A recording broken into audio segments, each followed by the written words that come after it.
Hey everybody, Ed here with the Digital Digest, and today I want to share a quick unboxing and first look at the Sony Micro Vault 64GB USB 3.0 jump drive.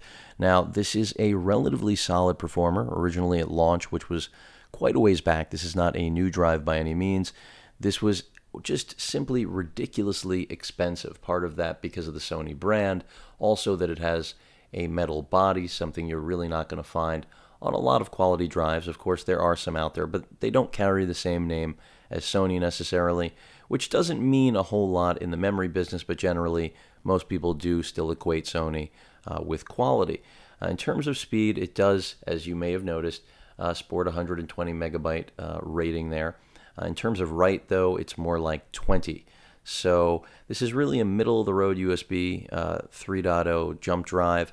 It's not a best-in-class, but considering it's now getting some steep price reductions, which is why I'm sharing it with all of you, especially leading into the holiday season, you're probably going to be able to find it on sale. And to get a brand name in a quality product like this that does have a solid warranty, as you can see right there, 5 years, I think it's a pretty good investment as long as you don't require a higher write speed. In that case, you should probably look at the SanDisk jump drive that I covered in the past, which is faster than this one.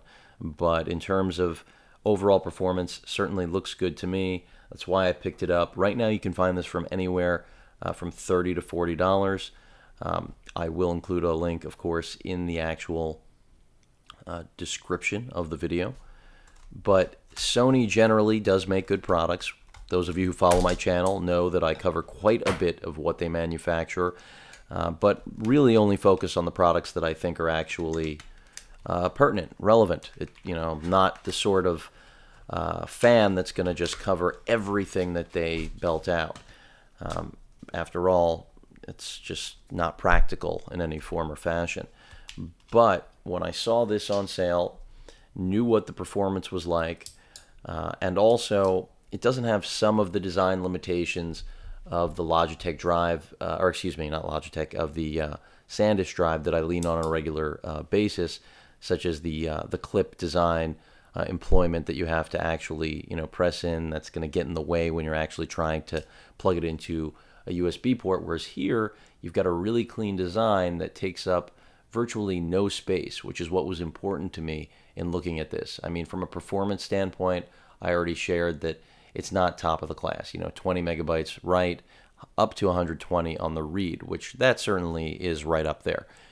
But to me, what was important again was this metal build. It does feel like plastic to me, frankly, despite the metal build branding. But the design is cool. I'm not really too concerned about this breaking, of course, but a spring mechanism device like this is only going to live so long. But as I spend more time with it, of course, I will give feedback. But again, just to get that slimmed down form factor, the fact that it's not going to get in the way, I can't tell you how many times I go to use my SanDisk Extreme jump drive, and the clip mechanism is getting in the way of other peripherals. Here, I know I'm going to get something that's going to stay within the boundaries of what is expected to be plugged into a USB port. I know that may not be critical to many of you, but for at least my needs, this does have a practical, very practical application. Otherwise, the only other thing in here, we have some instructions, which really not that interesting. The critical thing, again, is the jump drive itself. Really nothing else to point out on packaging. Fairly simple. Just wanted to share it because I do think you're going to be seeing quite a bit of this on sale through Black Friday. It is, again, an aged jump drive, we will say, but nonetheless one of the better ones, especially in the $30 to $40 price range. If you have any questions or comments, please feel free to post them. And of course, as usual, please feel free to subscribe. Later.